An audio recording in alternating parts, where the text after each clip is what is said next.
Então, nós vamos ver nessa terceira parte da aula sobre a desencarnação, esse tópico intitulado perturbação espiritual. E que nós vamos ver que apesar do termo, né, perturbação espiritual, esta perturbação não implica necessariamente em um estado espiritual que se traduza por algum tipo de aflição. Muitas vezes é uma perturbação no sentido de um período em que o espírito vai levar para se ambientar com a sua nova realidade, mas esse período pode não ter nenhuma carga perturbadora, angustiosa para o espírito desencarnado, em processo de desencarnação. A alma tem consciência de si mesma imediatamente depois de deixar o corpo? Vejam bem, imediatamente não é bem o termo. A alma passa algum tempo em estado de perturbação. Então, aí, depois dessa resposta dos espíritos, vem toda uma gama de explicações acerca do que seria esse tempo que a alma passa em estado de perturbação.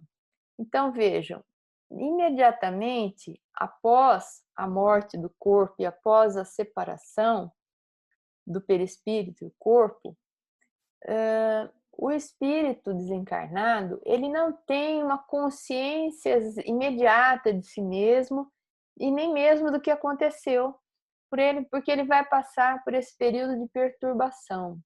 Alguns raros espíritos têm essa consciência imediata de si mesmos, já demos exemplos, citamos Carbachutel nas duas aulas anteriores, mas digamos assim que no nosso estágio evolutivo, em geral, o que acontece é esse estado de perturbação transitória. A perturbação que se segue à separação da alma e do corpo é do mesmo grau e da mesma duração para todos os espíritos? Eu imagino que cada um já saiba aí a resposta, né? E aí vem aquela palavrinha que é chave e a gente vai ver qual é. Não, depende da elevação de cada um. Então, esse depende, vocês podem observar que ele aparece muito frequentemente. Quando Kardec faz perguntas acerca do estado dos espíritos após a desencarnação,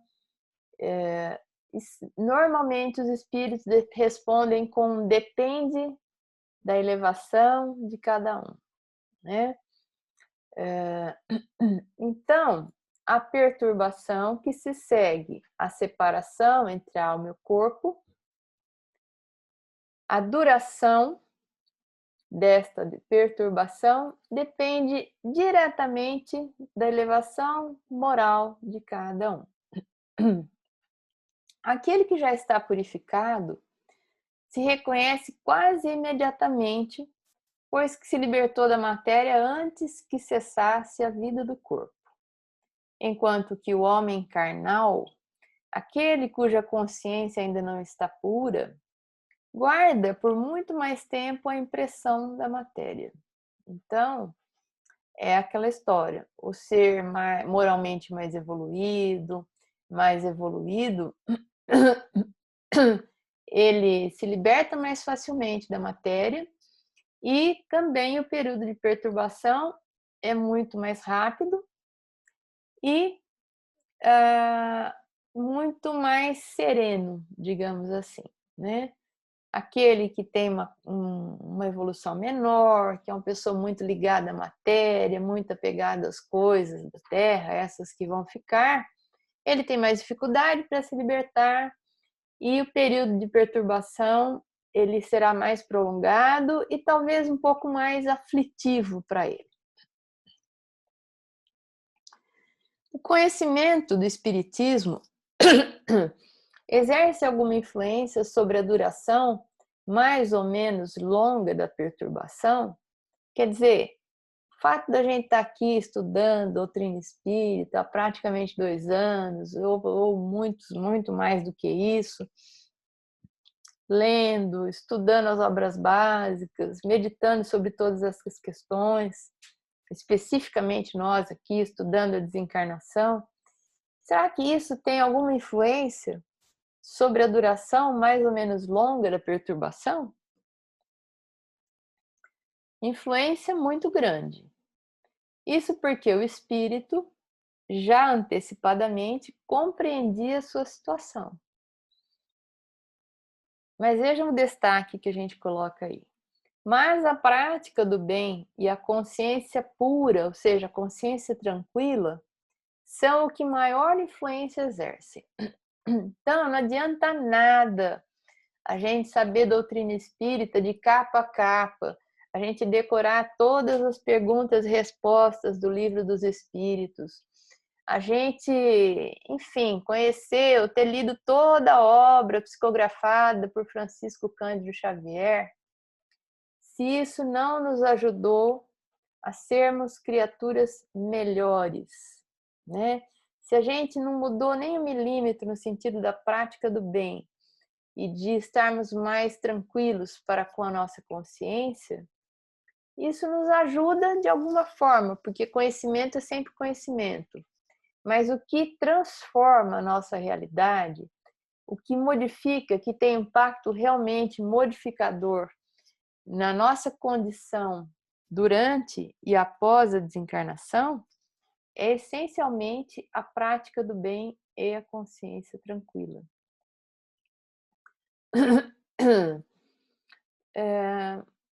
Porque o conhecimento ele nos ajuda a registrar o que aconteceu, né? Ah, então agora eu estou percebendo tais e tais fenômenos, eu devo ter desencarnado porque eu me lembro das aulas que a gente fazia lá com a Cláudia, ou que eu fiz quando eu estudei a doutrina espírita, ou que eu li lá no Livro dos Espíritos, então acho que eu estou desencarnado. Ok, o conhecimento nos ajuda a identificar a situação em que nos encontramos, mas não necessariamente ele nos auxilia a estarmos em condição melhor, apenas a reconhecermos o que é que está acontecendo conosco.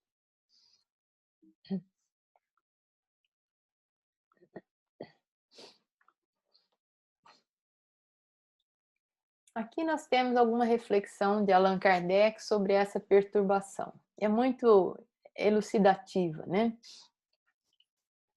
Por ocasião da morte, tudo a princípio é confuso.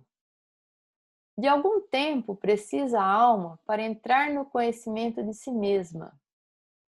Ela se acha como que aturdida, no estado de uma pessoa que despertou de profundo sono e procura orientar-se sobre a sua situação. Eu sempre achei essa comparação muito boa. Sabe aquele dia que você vai se deitar e você está muito cansado? Ou então você fez uma viagem longa de avião, ou mesmo de carro. Se você foi de avião, normalmente você vai para um lugar que tem fuso horário. Então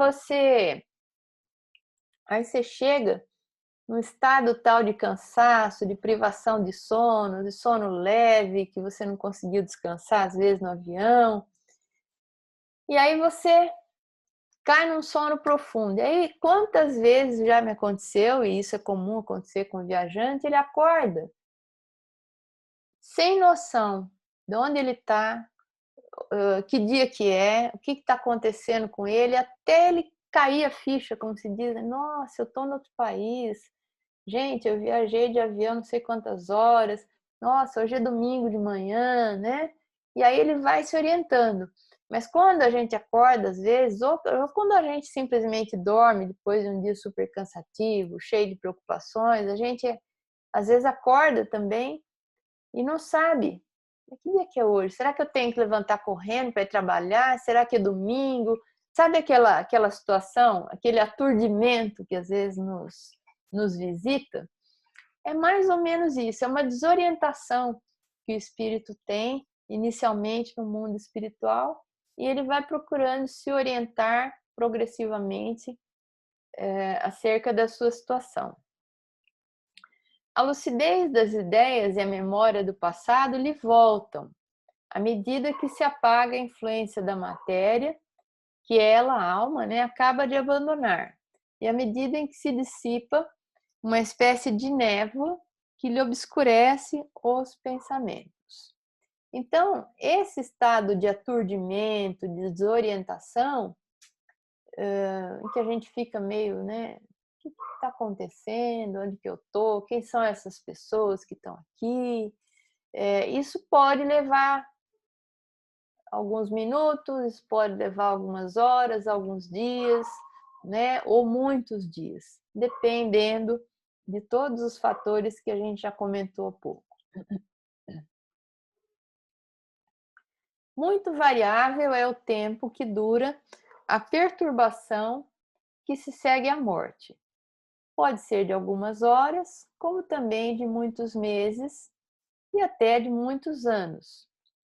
Aqueles que, desde quando ainda viviam na Terra, se identificaram com o estado futuro que os aguardavam, são os em quem menos longa ela é, porque esses compreendem imediatamente a posição em que se encontram. Então, não apenas pelo conhecimento, mas também pelos efeitos transformadores que o conhecimento espírita vai tendo sobre nós, ou pelo menos deveria ter, né? Se a gente vai reconhecendo com o estudo da doutrina que somos espíritos imortais, que existe uma lei de causa e efeito, que lá na frente a gente vai se encontrar com o resultado das nossas escolhas aqui e agora. Então a gente vai conhecendo a doutrina e vai naturalmente tendendo a empreender algumas modificações de comportamento para melhor, que também nos auxilia no momento da desencarnação, auxilia a que a nossa perturbação seja menos longa, fora o conhecimento puro e simples dessa realidade, que também nos ajuda muitíssimo.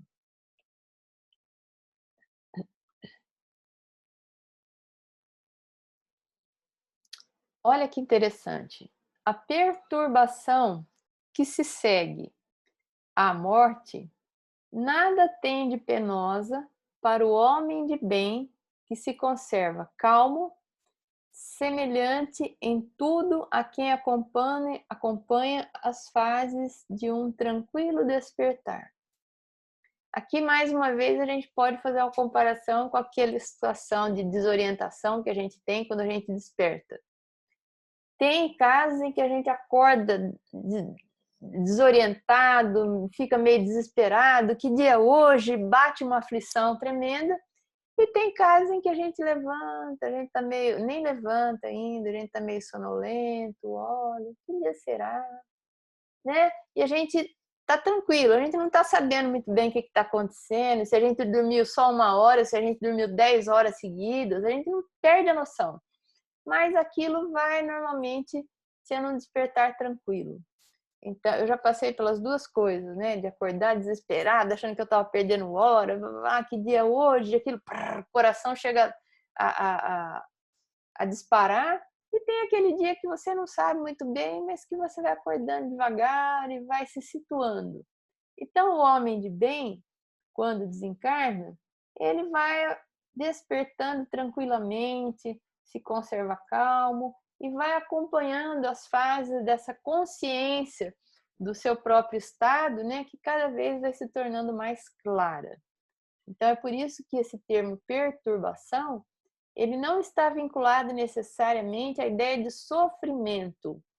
Essa perturbação, para homens de bem, como aqui colocado, pode ser simplesmente um tranquilo despertar. Olha que coisa boa, né?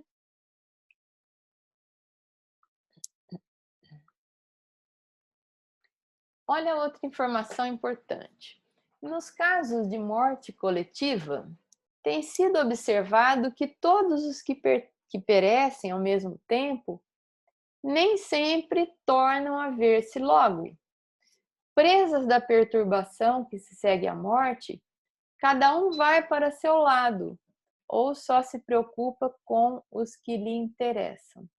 Isso também é uma informação muito interessante. Às vezes a gente pode desencarnar tudo junto, ou nossos corpos podem morrer juntos, se a gente tiver num acidente de avião, em alguma situação em que centenas, dezenas de pessoas pereçam juntas. Não significa que iremos ter o mesmo desdobramento no processo desencarnatório, todas elas. Cada uma vai ter um processo de desencarnação particular, único. Cada uma vai levar um tempo para se desligar do corpo, cada uma vai ter um período de perturbação e um tipo de perturbação conforme seja a sua evolução e conforme tenha sido a sua vida. E mais do que isso, cada um vai para uma localidade, para um estado vibratório diferente no mundo espiritual. Ah, então a gente desencarnou tudo junto, a gente não vai tudo junto para o mesmo lugar? Absolutamente não. Tanto é verdade que os espíritos ensinam que, inclusive à noite, quando duas pessoas adormecem, por exemplo, um casal, e se desligam, se desdobram, não se desligam, né? Se afastam do corpo, o espírito se afasta do corpo, mantendo a ligação fluídica com o corpo físico. Como cada um é uma individualidade e cada um tem um interesse pessoal na vida, embora às vezes seja um casal que compartilha identificações e tudo mais, também durante o sono é natural e é frequente que cada um vá cuidar de sua vida, cada um vai para um lugar no mundo espiritual, fazer as suas excursões e ter as suas experiências, e cada um teve, por exemplo, ao acordar, um sonho diferente, porque tiveram experiências diferentes. Via de regra é assim. Porque por mais que as criaturas vivam juntas, convivam juntas, sejam casadas e tenham identificações naturais, ainda assim o mundo íntimo de cada um é muito peculiar e os interesses de cada um é muito próprio. Então, dificilmente, ao adormecerem, eles vão para o mesmo lugar. Ou seja, a mesma coisa acontece se esse casal desencarna. Normalmente, um vai para um lugar, outro vai para outro. Um vai se encontrar com um tipo de espírito, com um tipo de companhia, e outro vai se encontrar com outro tipo de espíritos ou de companhia e vai para outros locais no mundo espiritual. Então, nas mortes coletivas, o mesmo se dá. Cada um procura, eu vou usar um termo popular, né? Cada um procura a sua turma, literalmente. Cada um vai se unir às simpatias que foi angariando ao longo da vida. Cada um tem um padrão vibratório e vai para uma realidade espiritual compatível com esse padrão vibratório, que tem toda a correspondência com o seu grau de elevação moral. Tá?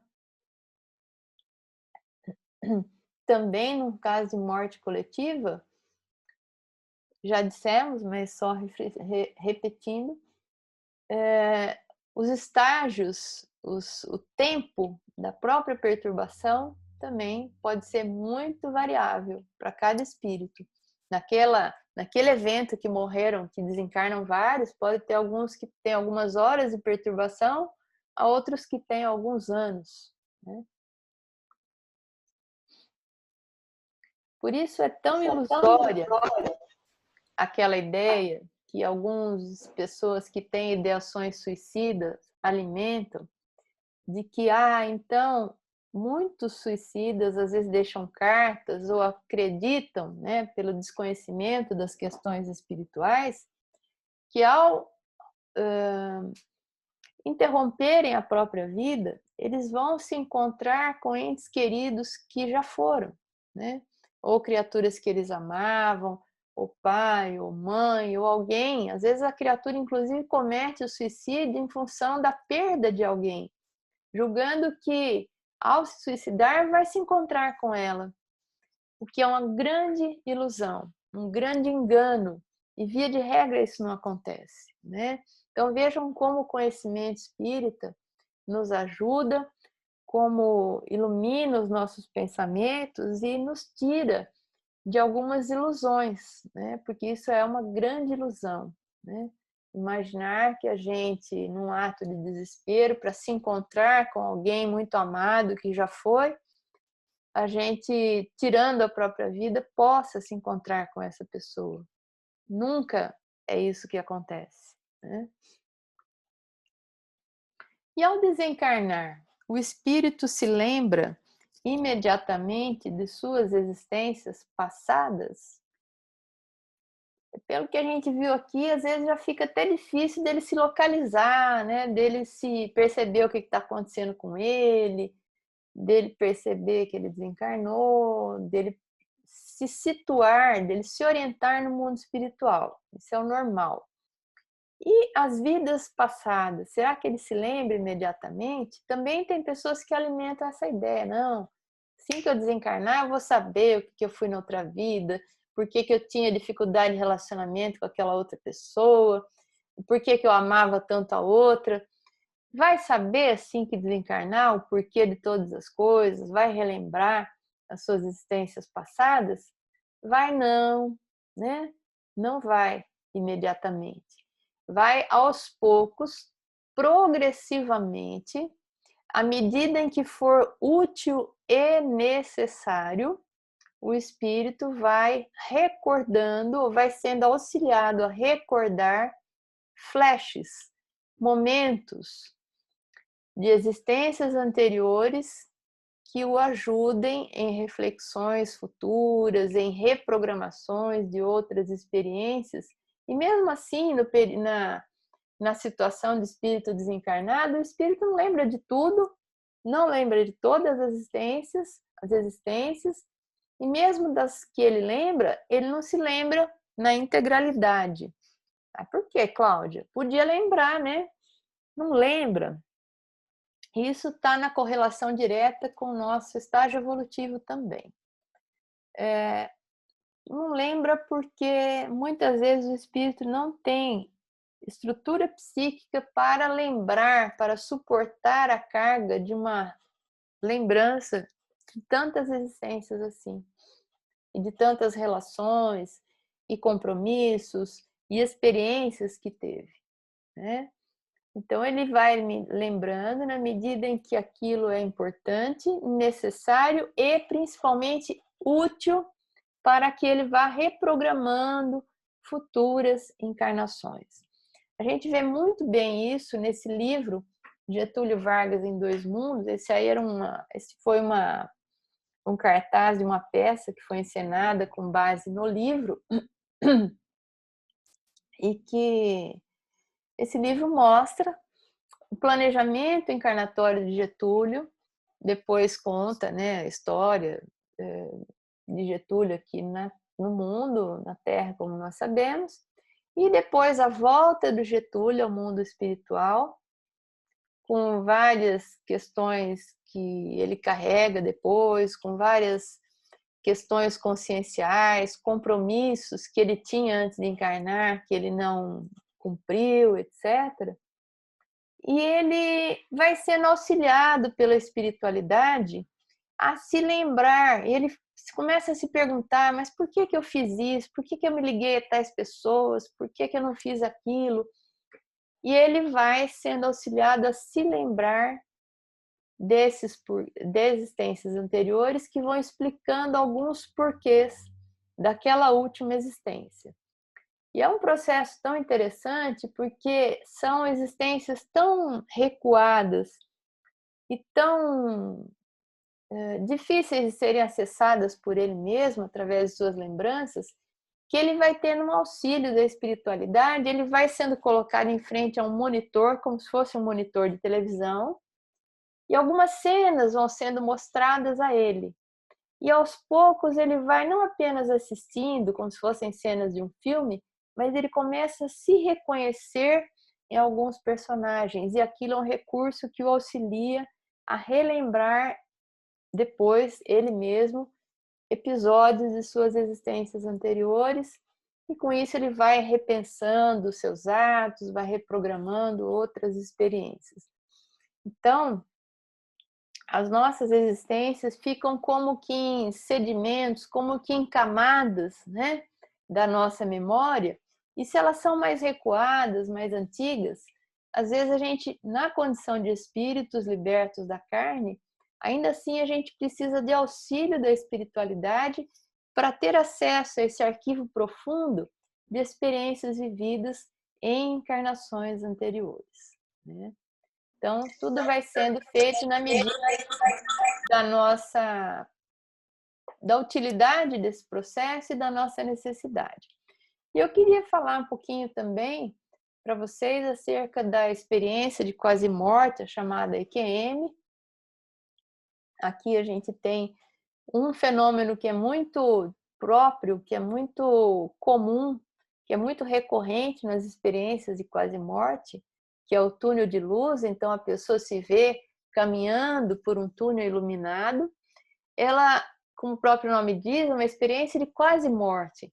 Ela chega até um determinado ponto desse túnel e muitas vezes ela encontra algum ser, normalmente é relatado como sendo um ser de luz, que a orienta a retornar a partir de um certo ponto. E que ela às vezes tem que retornar porque tem ainda um trabalho a realizar, que não é o momento ainda dela se desligar, né?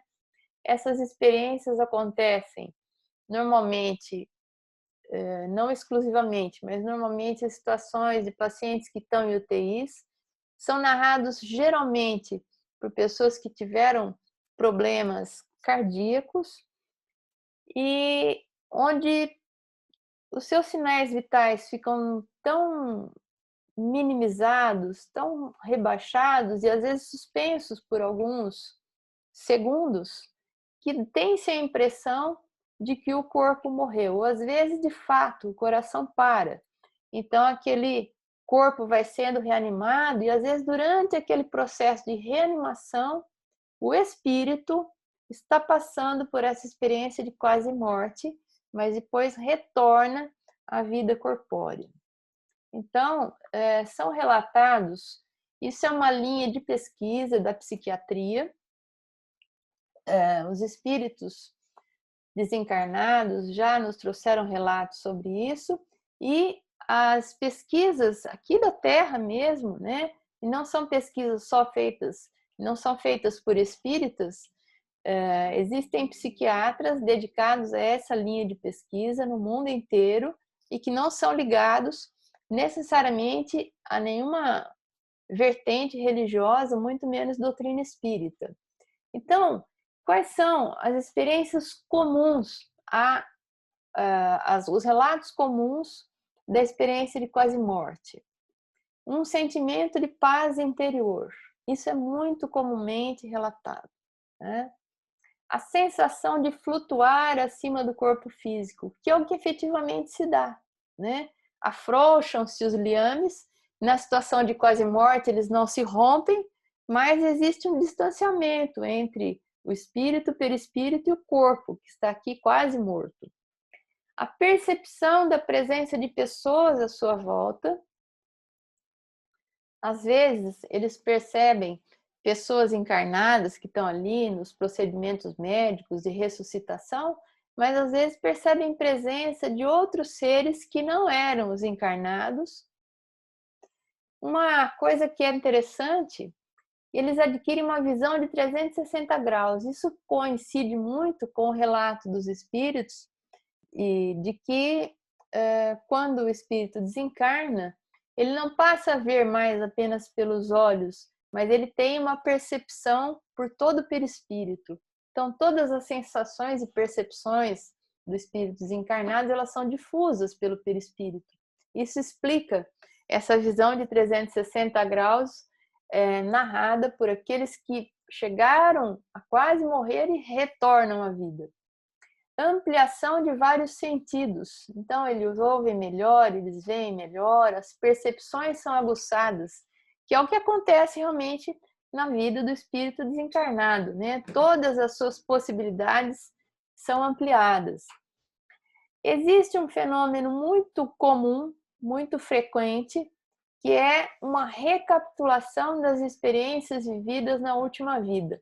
Então, quase todos relatam que durante alguns segundos, quase toda a sua vida passou ante ele mesmo como se fosse um filme.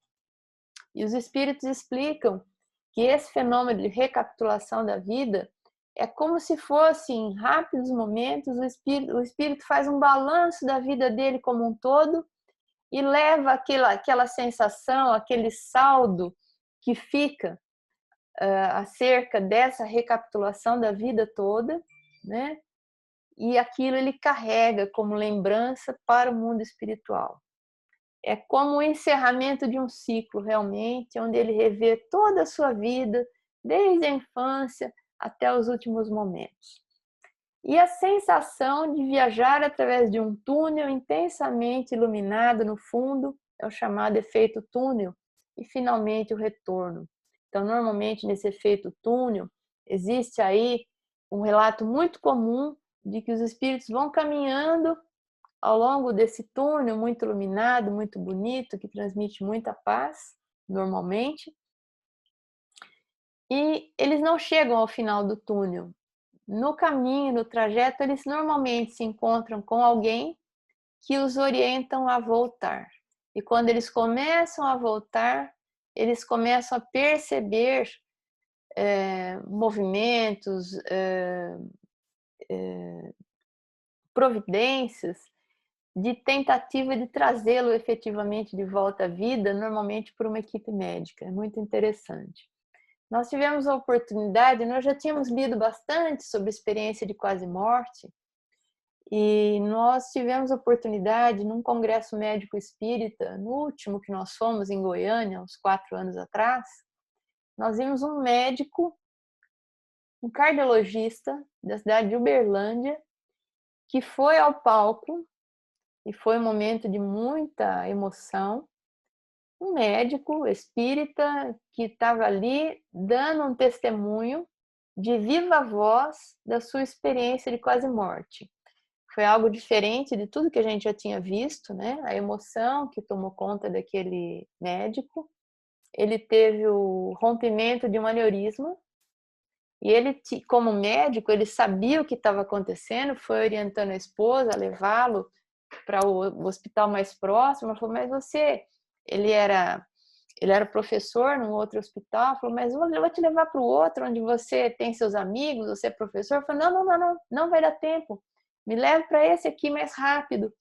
E aí ele foi narrando, né, desde o processo de perda progressiva da consciência, e ele ficou, digamos assim, vivendo no mundo espiritual, tendo experiências no mundo espiritual durante alguns dias, até que finalmente alguém se aproxima dele e diz que ele deveria retornar, porque a tarefa dele aqui na Terra ainda não havia terminado. E aí ele acorda do coma em que ele havia entrado. Então, nessa experiência que ele narra, ele praticamente cita quase todos esses fenômenos aqui, né? E uma das consequências mais comuns da pessoa que passou pela experiência de quase morte é que normalmente, se elas eram materialistas, elas começam a ter um interesse por algum tipo de religião ou pelas questões espirituais, logicamente, né? Porque tiveram a sensação muito presente de que, embora o corpo estivesse morrendo, eles não estavam nem perto da morte, né? Eles estavam mais vivos do que nunca. E outra consequência das experiências de quase morte é que as pessoas que passam por isso praticamente perdem o medo da morte, né? Ou encaram esse fenômeno com muito mais naturalidade. Antes de entrar para fazer a aula para vocês, eu estava vendo um depoimento, que depois eu vou colocar o link lá no grupo, do Dr. Alexander Moreira, né, um pesquisador da Associação Médico Espírita. Ele estava fazendo alguns relatos acerca de experiências de quase morte, e ele comenta isso, que uma das consequências é que são essas duas coisas. um interesse muito maior das pessoas a partir dessa experiência pelas questões espirituais, e as pessoas tendem a perder o medo da morte, e também mudam muitas vezes, quase que radicalmente, seu estilo de vida, seus interesses. Normalmente se tornam pessoas mais fraternas. Talvez por algumas reflexões que elas fizeram nesses breves segundos, às vezes, né? De que a vida continua e de que a verdadeira vida, ela prescinde de tudo aquilo ao qual a gente se apega tanto aqui, né? E que a gente vai passar por uma viagem que é solitária e levando conosco uma única bagagem, que é a bagagem daquilo que a gente pôde construir em termos de sentimento, em termos de moral, em termos de comportamento aqui na Terra. E todo o resto fica. Então, é muito interessante, porque aqueles que têm essa experiência, eles retornam, mas retornam profundamente modificados no seu modo de ver a própria vida. E eu queria encerrar com uma fala do Dr. Décio Andoli, que nos tocou muito também num dos congressos médico-espírita, onde ele faz uma comparação entre o processo da desencarnação e o processo da reencarnação, onde ele diz o seguinte: o processo do morrer se dá tal qual a metamorfose da lagarta em borboleta, que primeiro fica imóvel, tecendo um casulo que a possibilitará, por histólise e histogênese, são fenômenos biológicos, né? Transformar-se em uma borboleta para o renascimento, para o mundo espiritual. Aquilo que a gente viu, né, que os espíritos comentaram. Quando nascemos, vimos de um processo de 9 meses, onde vamos construindo lentamente nossos laços com a carne, gestados pelo amor de nossa mãe, para em determinado e crucial momento virmos à luz, com auxílio de um obstetra ou obstetriz que nos recebe e procede à desconexão de nosso cordão umbilical. Mesmo assim, permanecemos por um bom período de tempo torporosos, desconfortáveis com nossa nova situação, necessitando de auxílio para nossa proteção e alimentação. Isso é o que acontece, né, com o reencarnante. No nosso desencarne, procede-se o mesmo, em sentido contrário, pois começamos a gestar nossa desconexão com a carne num processo que, de maneira geral, é mais tranquilo quanto mais longo for. Amparados pelo amor dos que nos aguardam do outro lado, como fez nossa mãe, muitas vezes, e ela mesma que nos gesta de volta. Para no momento crucial, irmos à luz, com auxílio de um obstetra ou obstetriz, que nos recebe e procede à desconexão de nosso cordão de prata. Vejam, aí não é mais o cordão umbilical, mas é o cordão fluídico que nos prendia ao corpo físico, liberando-nos do corpo físico, ao que se seguirá um período de torpor, a perturbação que a gente viu há pouco, desconfortáveis com nossa nova situação, necessitando de auxílio para nossa proteção e recuperação. Vejam que são processos quase opostos, mas justapostos e que em muito se assemelham. Ou seja, desencarnar é renascer para a realidade espiritual. Nascer e morrer são duas faces da mesma moeda, dois aspectos de um mesmo processo fundamental para o nosso desenvolvimento. Sendo assim, ao nascermos, estamos morrendo para os que nos aguardam no plano espiritual, e ao morrermos, estamos nascendo de volta para ele. Diante desta constatação, lembro de uma frase atribuída a Confúcio que diz: feliz é aquele que ao nascer chora enquanto todos riem, e ao morrer ri enquanto todos choram. Com isso, a gente gostaria então de encerrar, né, essa terceira parte, essa terceira aula sobre desencarnação. E que bom, né, se a gente for essas criaturas que podem, ao desencarnar, sorrirem enquanto todos se despedem e choram a nossa ausência, nós podemos nos alegrar por retornarmos felizes, leves e de consciência tranquila pelo trabalho bem cumprido aqui na Terra, no retorno ao mundo espiritual.